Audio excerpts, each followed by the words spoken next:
¿Te llevó, Sandra? Sí, bárbaro. Genial. Bueno, les decía, vamos a alargar, vamos a intentar dar en una clase lo que habitualmente vemos prácticamente en un cuatrimestre. Es la parte más divertida de la materia, quizás a los que la ven por primera vez no les resulte tan divertida porque compactar todo un cuatrimestre en una clase le quita lo divertido. Pero vamos a intentar ir directamente al foco de lo esencial, que es en definitiva lo que preguntamos en los exámenes, que es por otro lado lo más importante de los estudios. ¿Sí? No vamos a tener por ahí el espacio del debate, de charlar de las experiencias propias con cada estudio, ejemplos gráficos de cuándo se utiliza cada estudio, pero bueno, es lo que nos tocó. Si bien hay alumnos del 112B que vieron la materia completa y están enganchados como para hacer un repasito, hay algunos alumnos del 112A que se sumaron a las clases del B, así que también la vieron prácticamente completa. Solamente nos quedarían los chicos del 42 que estarían viendo por primera vez esto. Bueno, vamos a arrancar. La idea es que veamos hoy todos los estudios de los cuales dispone la neurociencia para el abordaje y el conocimiento de las estructuras anatómicas y el funcionamiento, la fisiología de ese sistema nervioso que vimos en el primer cuatrimestre. Esa era la idea.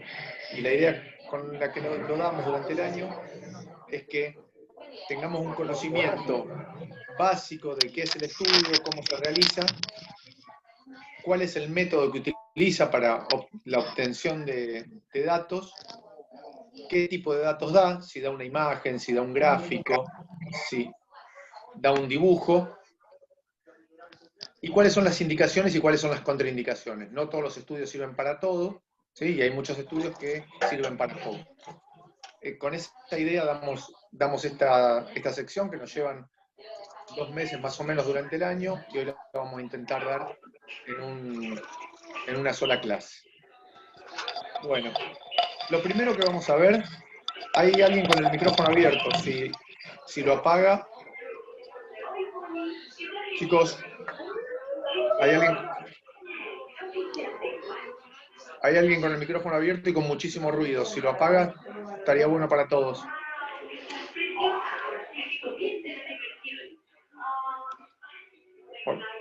Bueno, vamos a empezar así. Profe, ¿lo puede silenciar usted? Ajá. Nos puede silenciar a todos. No, pero por si quieren alguno participar, me gusta siempre que estén, pero bueno, ahí se calmó. Bueno, largamos entonces. Lo primero que vamos a ver es neurociencia. De estos estudios en neurociencia son las placas radiográficas simples. Todos los estudios que vamos a ver hoy tienen que pensarlos de la siguiente manera, que al final del estudio lo que nosotros tenemos que entender es este cuadro. Tenemos que tener el entendimiento, que lo vamos a hacer entre todos, ¿no? Pero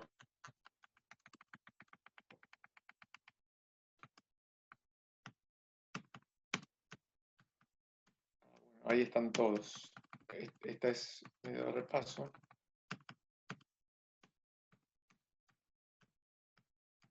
No. Bueno.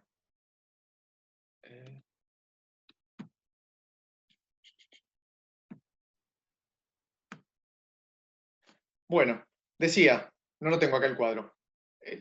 Tenemos que entender cada uno de los estudios con la idea de completar 3 barras de un cuadro. Primero, ese estudio, ¿qué método utiliza para la obtención de datos? Segundo, ¿cuáles son las indicaciones? Y tercero, ¿cuáles son sus contraindicaciones? Lo primero que vamos a ver son los rayos X simples, las placas radiográficas simples. ¿Sí? Esta es una placa radiográfica de cráneo. Esta es otra placa radiográfica de cráneo. Otra placa radiográfica de cráneo. Otra. Y acá ya se empieza a ver cráneo y columna cervical.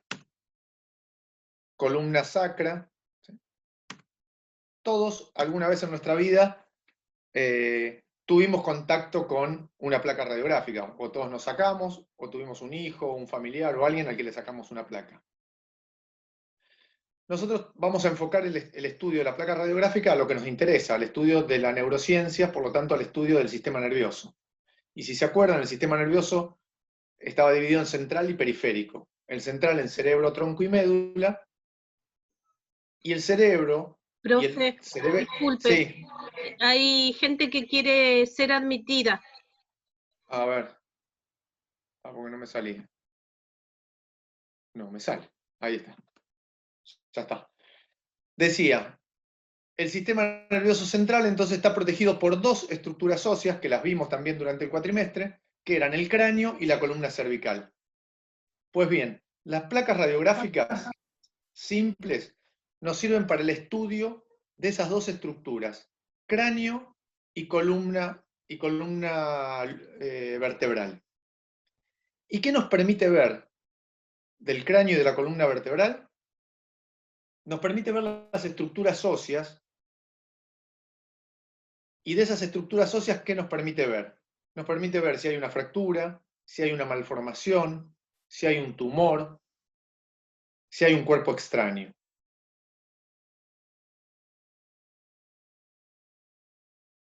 Esas son las indicaciones, entonces.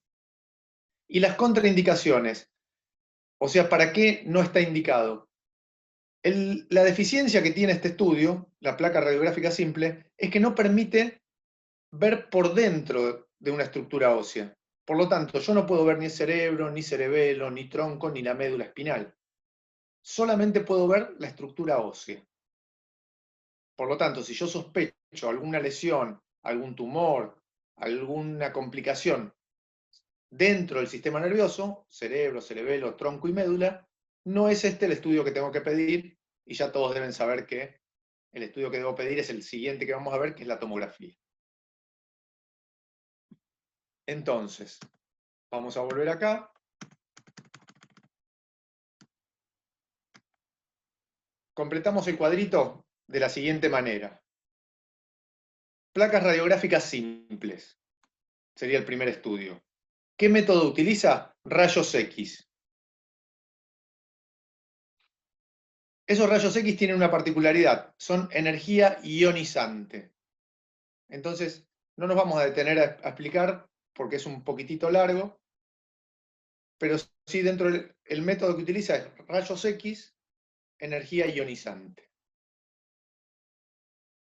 En la columna de al lado, ¿para qué está indicado? Para el estudio del cráneo y de la columna vertebral. ¿Qué puedo ver tanto en el cráneo como en la columna vertebral? Lo que dijimos, tumores, malformaciones, fracturas, luxaciones, cuerpos extraños, etc. Acá vemos una placa radiográfica de cráneo, ven como claramente el cerebro y todo lo que está dentro no se puede ver. Acá vemos una placa de cráneo con un cuerpo extraño, un clavo en este caso, y acá se ven otros cuerpos extraños que tienen que ver con la dentadura. Un tumor óseo, este tumor se llama mieloma, fíjense cómo se va comiendo parte del cráneo, se ve con la placa radiográfica simple, otro cuerpo extraño, un tumor, todo de cráneo y columna vertebral. Cuerpos extraños, las vértebras. ¿Sí? Bueno, ¿y para qué nos sirve lo que dijimos? En la columna de las contraindicaciones está contraindicado para el estudio del sistema nervioso central, o del sistema nervioso en general. ¿Por qué? Porque los rayos X simples, la placa radiográfica simple, no atraviesa los huesos. El siguiente estudio que vamos a ver también utiliza rayos X, pero le agrega tecnología y complejidad. Este aparato es un tomógrafo, como ven, es bastante más complejo que un aparato simple de rayos X. Le agrega algo muy importante que es un software de computación Y este estudio, si bien vamos a completar en la columna donde qué elementos utiliza, vamos a poner, igual que los rayos X, que las placas simples utilizan rayos X, energía ionizante.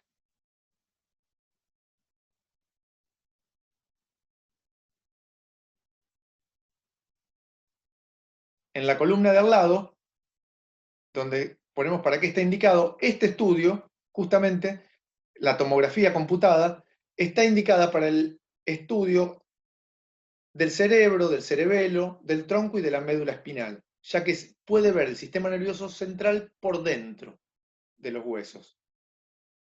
También sirve para ver con mejor claridad la parte ósea, o sea, el cráneo y la columna vertebral. Entonces, en la columna de las indicaciones vamos a poner cráneo y columna vertebral con mayor claridad,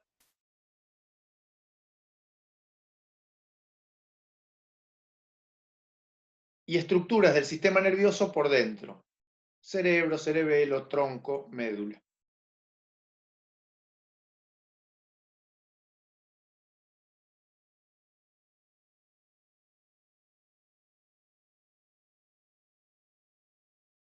Bien, ¿cuáles son las contraindicaciones que tiene o para qué no estaría indicado?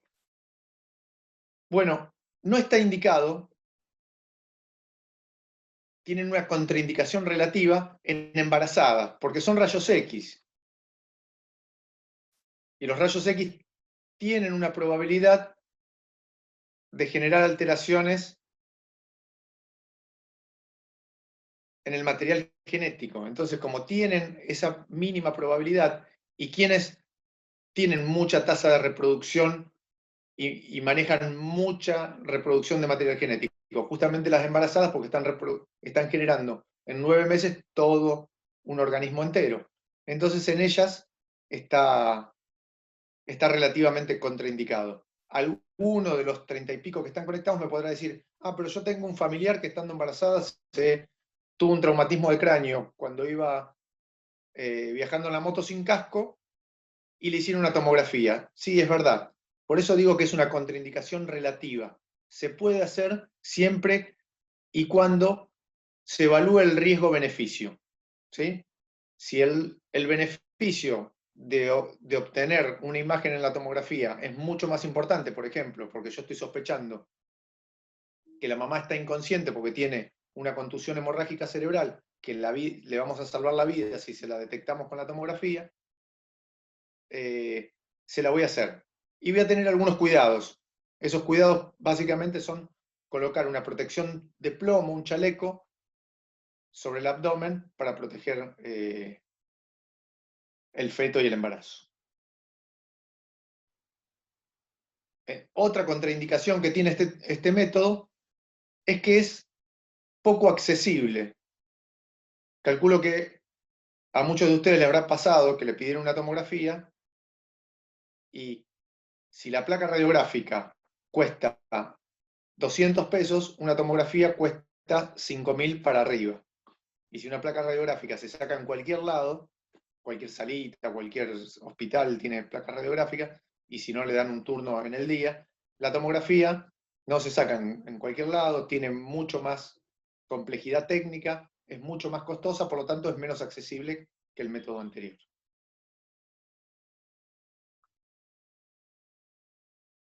Bien. Entonces, el tomógrafo constaba de un aparato que contiene un rayo X, por lo tanto el método es muy parecido a las placas radiográficas simples.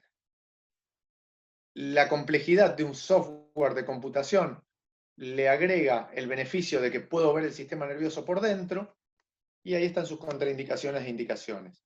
Tiene una camilla, básicamente, donde yo pongo al paciente, la camilla se va desplazando y el rayo X se va moviendo. Distintas tomografías, y la imagen que me van a dar, ven, es esta, ¿sí? Con cortes. Lo de afuera es el hueso y lo de adentro el cerebro.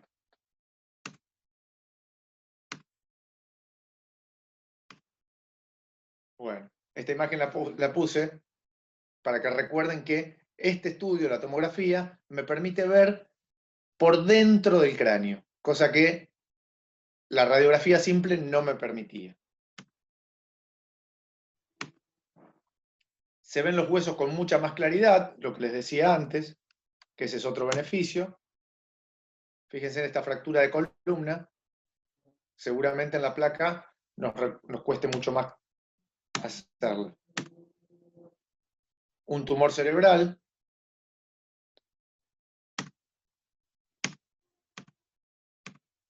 Bueno, esta imagen la puse, me había olvidado, en la barra de las contraindicaciones. Otra contraindicación, anoten para este método, es el peso del paciente. Normalmente los tomógrafos estos soportan kilos hasta 120, 130 kilos por la camilla. Entonces, no en muchos lugares hacen tomografías y resonancia, que es lo que vamos a ver ahora, para personas con más obesas, con más de ese peso. Entonces, esa sería otra contraindicación que tiene este método. Y la claustrofobia también, profe, nos dijo Y la esa otra vez. también, me estaba olvidando en el apuro, gracias a los chicos. Y otra de las contraindicaciones que tiene es que tengo que introducir al paciente en ese túnel durante una cantidad de minutos. Y los pacientes claustrofóbicos a veces no la pasan bien. Esa sería otra contraindicación. Gracias. Profe, Sí. ¿no le dan algo, un tranquilizante, un calmante, algo como para No. que puedan pasar ese momento? No debieran, ¿sí? Porque todos esos calmantes, tranquilizantes, tienen una contraindicación.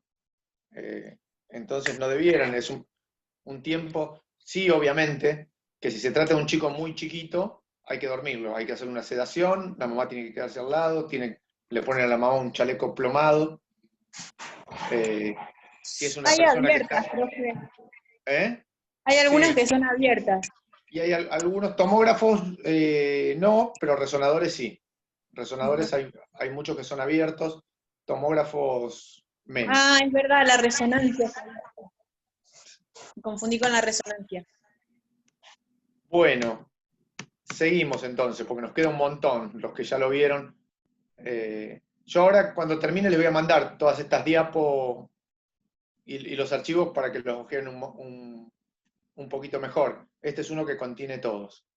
Bueno, el siguiente método, que es el tercero que vamos a poner en la lista, se llama TEP, que son las siglas de tomografía por emisión de positrones.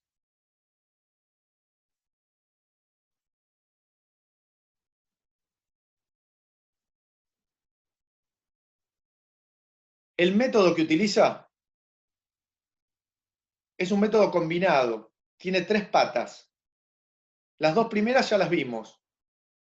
Una, rayos X, energía ionizante. 2, un sofisticado sistema de computación.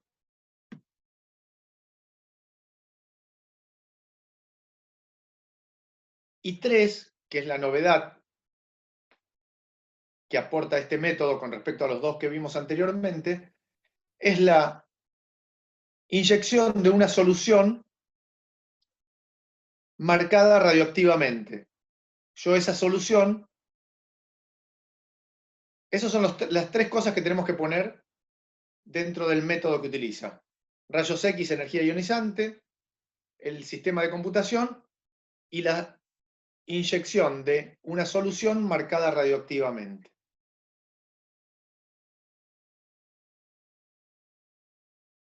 ¿Por qué es importantísimo este método y es de última generación? Porque yo, esa sustancia que yo inyecto, que sé que la tengo marcada, sé a qué célula se va a incorporar. Entonces la puedo seguir con el estudio y puedo saber si la célula la incorpora o no la incorpora. En el caso del cerebro, se sabe que el cerebro come glucosa, entonces se utiliza glucosa marcada.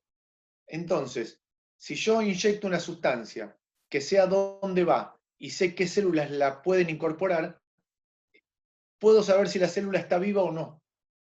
Los otros métodos, tanto la tomografía como la resonancia, me permiten ver una imagen estática del cerebro, sin definir si ese cerebro está, si las células que forman ese cerebro están vivas o no.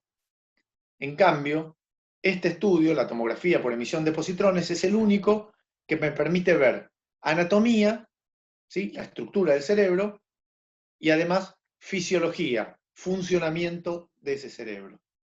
Y esas dos serían las indicaciones. Está indicado entonces para ver anatomía, si quieren poner entre paréntesis estructura, del sistema nervioso, y fisiología, si quieren poner entre paréntesis funcionamiento del sistema nervioso.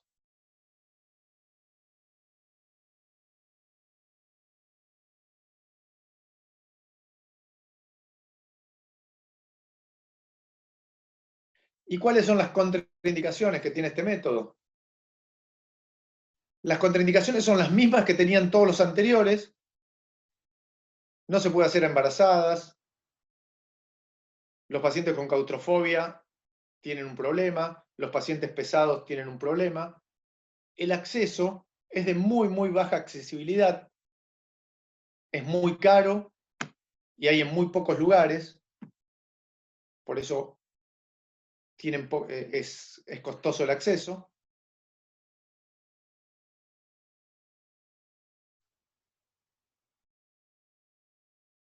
Y requiere del manejo de una sustancia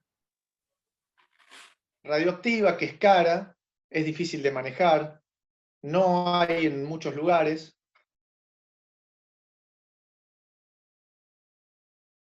Por eso nos va a costar muchísimo conseguir un turno para hacernos una tomografía por emisión de positrones. Bueno, vamos a resonancia magnética. Primero les voy a mostrar algunas. Fíjense la diferencia, ¿no? Ven que esta tomografía por emisión de positrones marca un área de la lectura, un área de la conversación, un área del pensar significado de palabras. ¿Por qué es esto? Porque si yo le hago a un paciente un estudio de este tipo y lo hago, por ejemplo, leer mientras estoy realizando el estudio, ¿qué zona va a captar más? Justamente la zona de la lectura.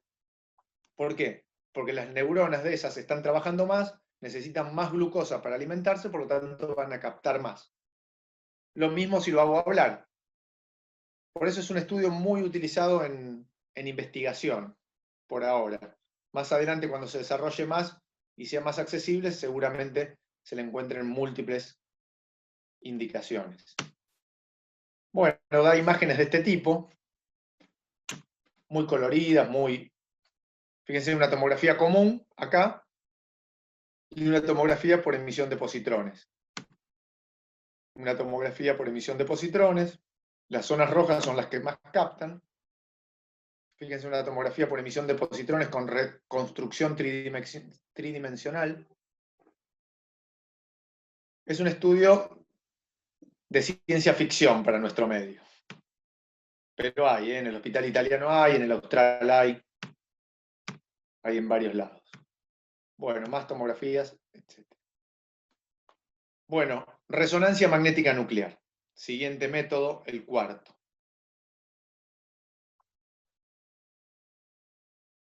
La resonancia magnética nuclear, a diferencia de todos los que venimos viendo hasta ahora, de la placa radiográfica simple, de la tomografía y de la tomografía por emisión de positrones, la resonancia magnética nuclear no utiliza rayos X.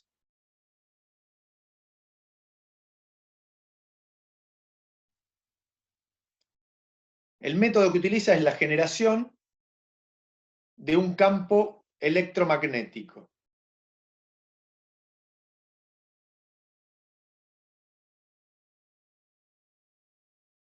¿Para qué está indicado?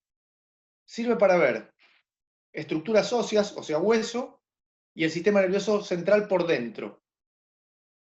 Alguno me podrá decir, pero nos dijo lo mismo para tomografía. Sí, ¿Cuál es la diferencia con la resonancia magnética? Que da imágenes de mucho mejor calidad y además me permite ver lo que llamamos partes blandas, que son los músculos, los ligamentos, los tendones, cosas que la tomografía no permite ver. Entonces, puedo ver con gran definición cráneo y columna vertebral. Y con gran definición cerebro, cerebelo, tronco, médula espinal.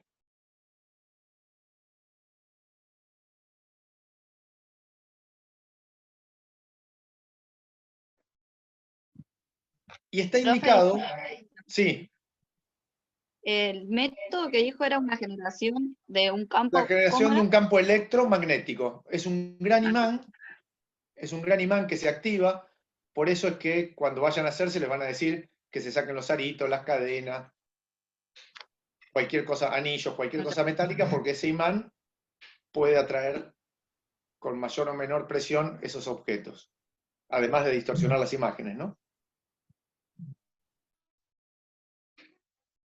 Bueno, y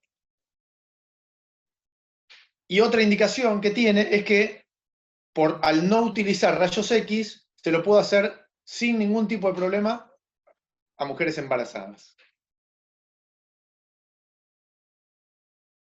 La cantidad de veces que sea necesario sin ningún tipo de problema. Y dentro de las contraindicaciones vamos a poner que es un método caro, es más caro que la tomografía, es poco accesible, menos accesible que la tomografía. El tiempo de realización dura aproximadamente, dependiendo de la zona que tengamos que resonar, entre 45 minutos y 1 hora. La claustrofobia es otra contraindicación y el peso del paciente otra contraindicación. Ahí ya me está.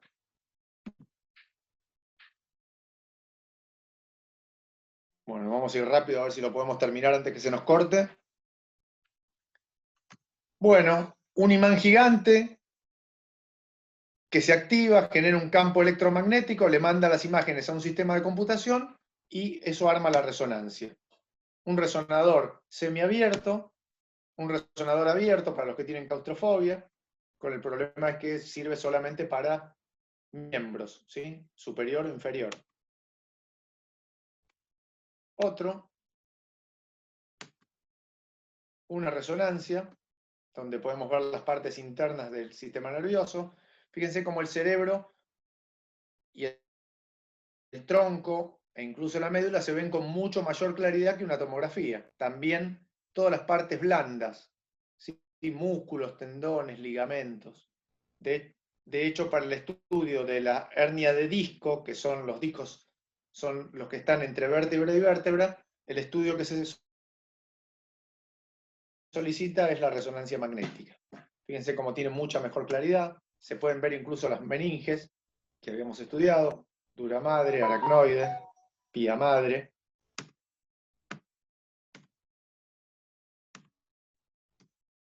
Bueno, columna vertebral, una de rodilla para ver partes blandas, más resonancia.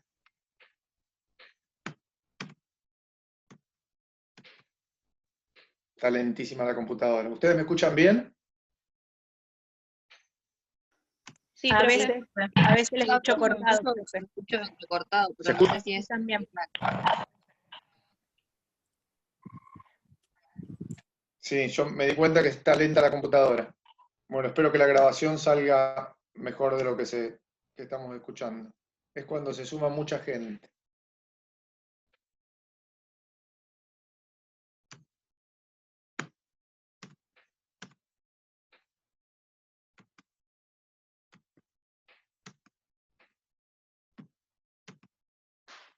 Bueno, Profe, una resonancia.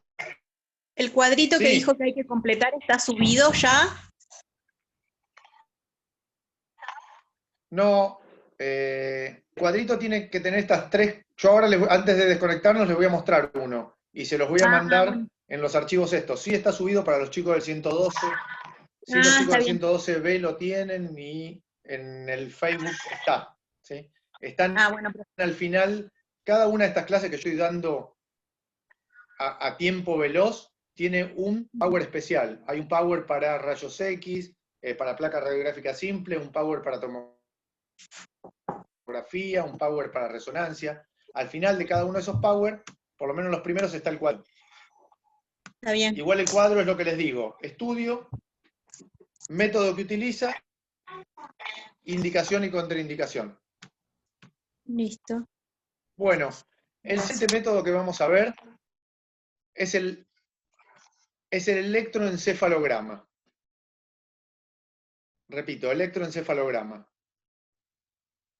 ¿Para qué se utiliza? El electroencefalograma está indicado para el estudio de la actividad eléctrica neuronal.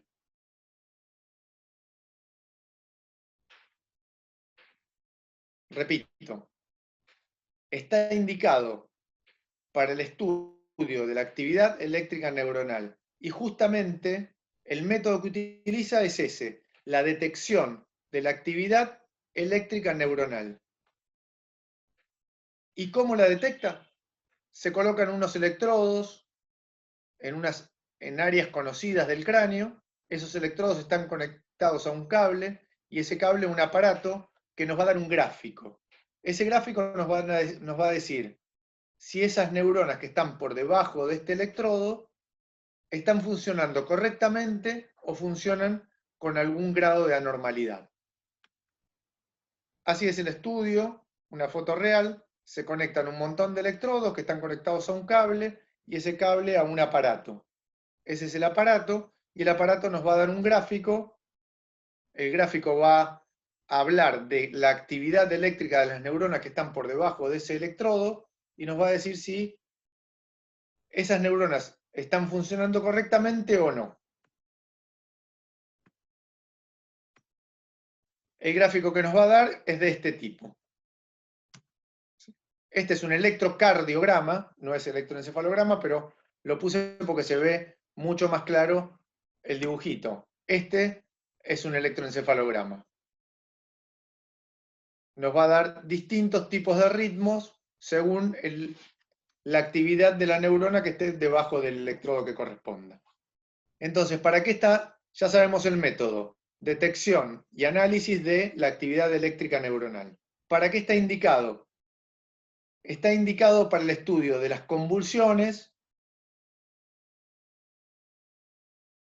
primera cosa, de la epilepsia,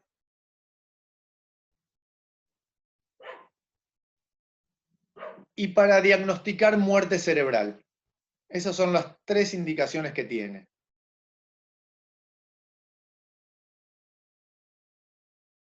¿Y cuáles son las contraindicaciones que tienen?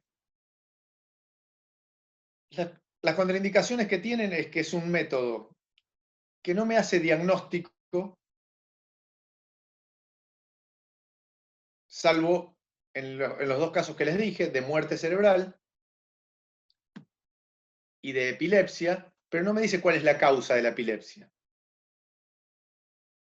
Por lo tanto, es un método que es poco analítico. Esa sería una de las contraindicaciones.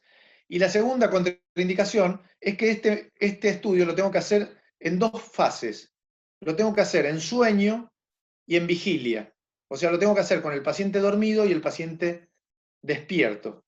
Cuando se trata de un adulto, eso es un poco más fácil. Ahora, cuando tengo que hacerle a este bebé, es impredecible saber cuándo ese bebé se va a dormir, ¿sí? Y aunque les van a decir a los papás que los traigan poco dormidos, que la noche anterior no los hagan dormir mucho y demás, el bebé se va a dormir cuando quieren. Y para quien tiene una obra social buena, seguramente le ofrezcan un cuarto para la mamá, para el bebé, le hagan la fase de vigilia, le ofrezcan un cuarto y le digan, bueno, mamá, cuando el bebé se duerma nos avisás. Ahora, para quien no tiene esa posibilidad y que tiene que hacer este estudio en el hospital, eso tiene un tiempo ¿sí? El técnico que lo realiza está durante un tiempo y si el bebé no se duerme en ese tiempo, le van a reprogramar el turno y a veces se hace bastante engorroso terminar con el estudio porque no logramos que el bebé se duerma. Bueno, con eso completamos el cuadro de electroencefalograma. Esas son todas imágenes de electroencefalograma. Vamos a ecografías. No creo que terminemos. Si no terminamos, nos volvemos a conectar, ¿sí? Quedan poquitos, pero no creo que terminemos. Ecografía. ¿Cuál es el método que utiliza? El método que utiliza es la generación de un ultrasonido y el análisis de los ecos que vuelven de ese ultrasonido. Repito, el método que utiliza es la generación de un ultrasonido y el análisis de los ecos que vuelven de ese ultrasonido.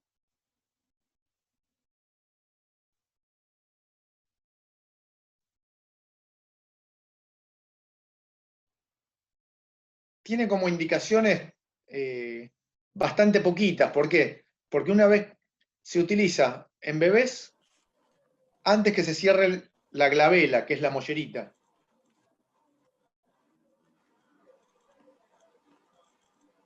Una vez que ese cierre ocurre, ya los sonidos no van a pasar el hueso y por lo tanto no van a devolver un eco diferente que pueda armar una imagen. Entonces, ¿para qué está indicado? Está indicado para el estudio del sistema nervioso antes del cierre de la glabela o mollerita.